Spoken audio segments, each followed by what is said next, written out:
Hi everyone, and welcome back to Victor Explains.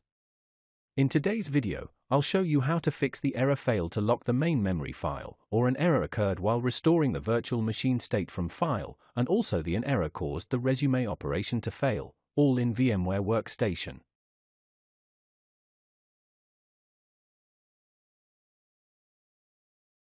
Let's get started.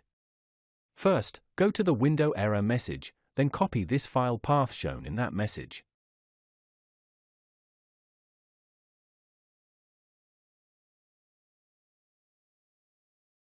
Next, open File Explorer and paste that path into the address bar.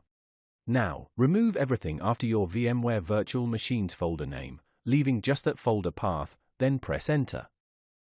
Inside that folder, look for any subfolder ending with .lck that has the same name as the one shown in the error message window.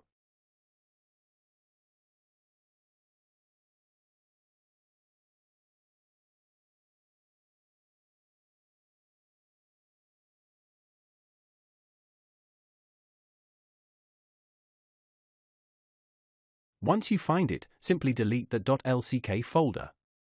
Finally, try opening your virtual machine again, and that's it. Your VMware should now start up normally. If you found this video helpful, please like and subscribe to our channel, leave comment and share it with others so they can benefit too.